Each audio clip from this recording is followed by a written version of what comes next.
What's going on, everybody? Josh Callaway alongside James D. Jackson, Sooners Illustrated and 24/7 Sports at the Alamodome in San Antonio, Texas. Getting ready for the Valero. Yeah, take a view. Take a view. Great scene here. I was here a couple years ago. Obviously, Oklahoma played Oregon a couple seasons ago. A lot has changed since then, as Brent Venables put in his press conference today. Feels like a decade ago. I agree. A lot has changed since then. But here we are 2 years later. Oklahoma's playing Arizona on Thursday night. James and I are normally with you after the game, and we will be, but we figured let's hop in and preview this thing a little bit. We're here. We got time. We're in San Antonio. Let's break down this matchup a little bit. So, James, obviously, the thing that bowl season is most known for in 2023 is guys opting out and teams being shells of themselves when they get to the bowl game. Yeah. That's not really the case here. Oklahoma and Arizona both, for the most part, have got a lot of their main guys. Arizona's got a lot of guys come back next year, a lot of buy-in. The same goes for Oklahoma. Obviously, some pieces on that O-line, Dylan Gabriel, but otherwise, pretty much the whole defense is intact. The offense is going to have a lot of key guys still out there playing. This is kind of one of the best bowl games that there is outside of the playoff. This should be a great matchup tomorrow. Definitely. It seems like a lot of the guys on each team decided to come back and play in this bowl game. They all know how important this is for the programs, things like that. Arizona just wants to be here. I mean, it's like Brent Venables has said it many times. That team hasn't had a lot of success lately in the bowl games. Now they're turning their program around.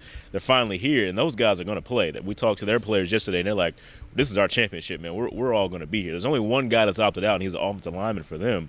You look at overall on the defensive side for Oklahoma, Brent Venables brought a lot of guys back. And so they're going to play, and all those guys are going to be there, and that's going to help out a lot, especially as they go against Arizona, which is a very high-powered offense. There are big questions, as you said, just Jackson Arnold, seeing how he's going to play in a bowl game and see how he's going to perform.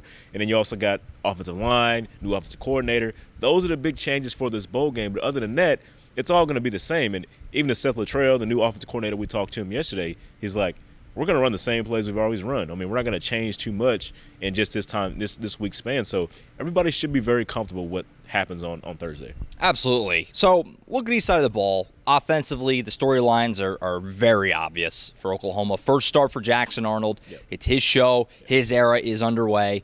Also, obviously, the first game, like you just mentioned, for Seth Luttrell and Joe John Finley as co-OCs. Obviously, Seth will be the one calling the plays on Thursday night. He said in his press conference yesterday, which you can watch on the YouTube channel, they're not going to change a ton. They don't plan to reinvent the entire offense in the few weeks since he took over. That's for the offseason. So it'll look still Jeff Lebby-ish, but with a different, kind of twinge to it with Seth Luttrell running the show. How interested and excited are you just to see this offense with Arnold getting the, you imagine kind of taking the training wheels off a little bit more than what we've seen when he's gotten in there this season. Full game, his run of the show, Seth Luttrell on offense. I mean, there's a lot of intrigue when it comes to Oklahoma, what they're going to do offensively. Definitely. I want to see how Seth Luttrell handles certain situations. What does he call in a pinch? What does he call in the red zone? What does what does he lean on? And I also want to see from Jackson Arnold is how big of a playmaker is he going to be? There's a lot of Oklahoma quarterbacks that have come through here that have been Heisman winners. You don't want to expect it from anybody, but Jackson Arnold's in that group. He's in that conversation as he's already a 5-star guy coming in. Those guys weren't game managers. They weren't out there just running the exact play that's called and handling responsibilities.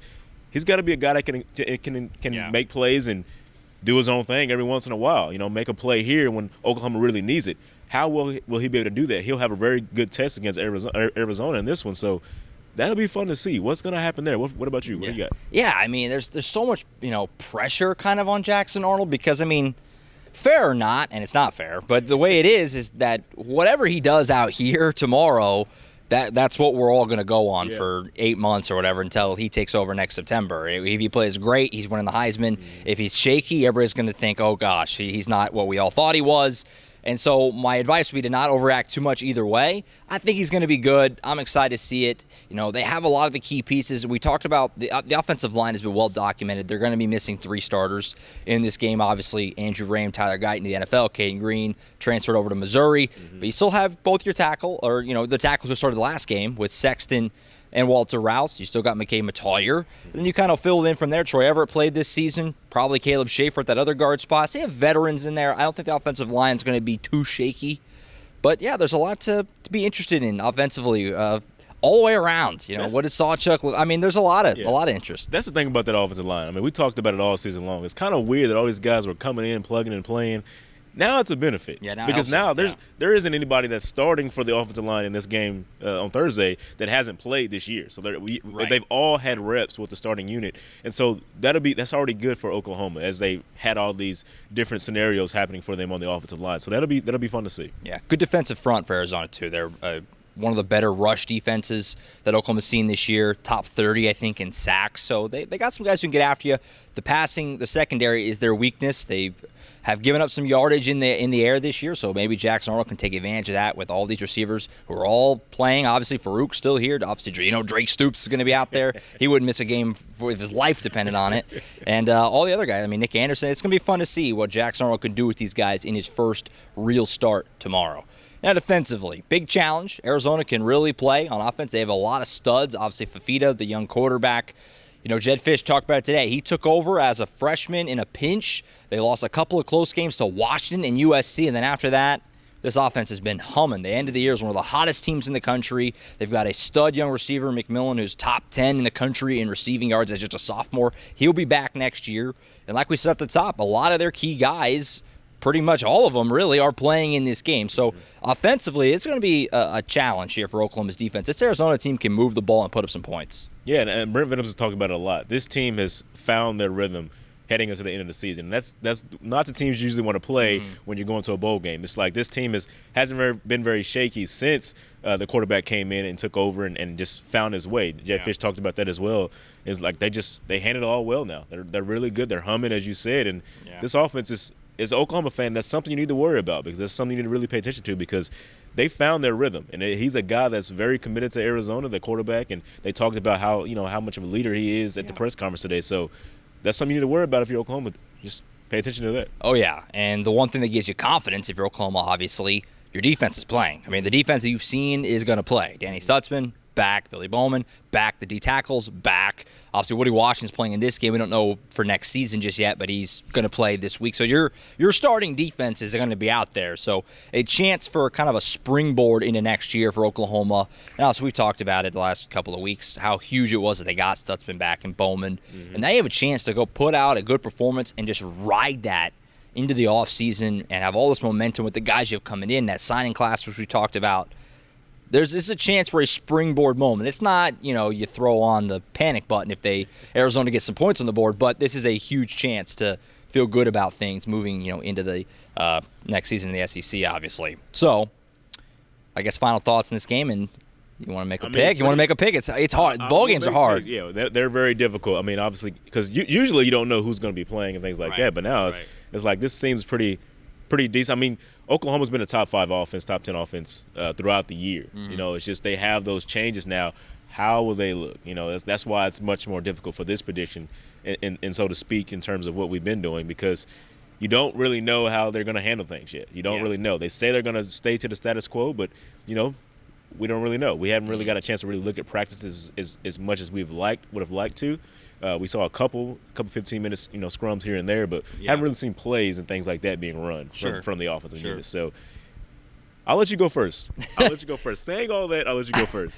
I've been touting Jackson Arnold all year that I thought that he was going to be the guy, and I at a certain point I thought is it even that much of a drop off if you just went to Arnold now instead of Dylan Gabriel? So I'm going to say Oklahoma wins it. I think Arnold will play well. I'll take 34-27. It could easily be higher than that. That's kind of a hedge score. Like, it's kind of high, but not crazy high, because this thing could turn into a shootout. It wouldn't surprise me. 2 years ago when they played Oregon here, it's an inside, it's a dome, it's fast, and the points started to fly around. It could get like that again, but I'll say 34-27. Oklahoma wins it. They are a slight underdog in this game. I think largely that it's the unknown at quarterback. Arnold never started before. They are a slight underdog, and though they're Oklahoma and they're the higher-ranked team, things like that, they should have, I would imagine, more of the crowd on their side. Maybe not. Arizona has traveled pretty well down here, I think.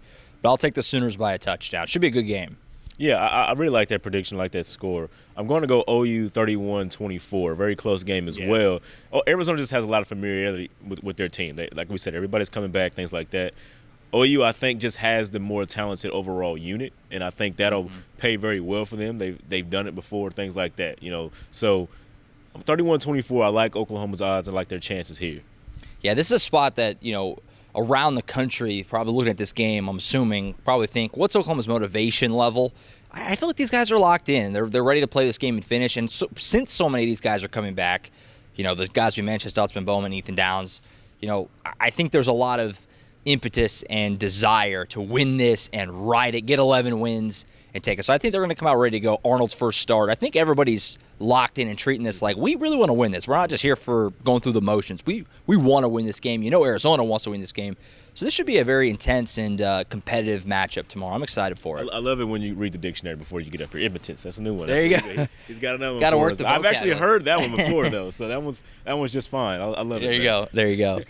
That's it for now. James and I will be back with you tomorrow night after the game down there on the field for wrapping this thing up and the season as we move forward into the SEC next year.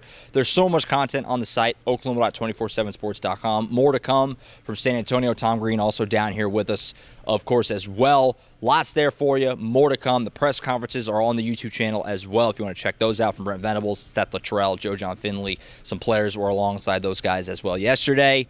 Been a great week so far in San Antonio and more to come. For James D. Jackson, I'm Josh Callaway. We'll talk to you guys tomorrow night late after the Alamo Bowl here in San Antonio.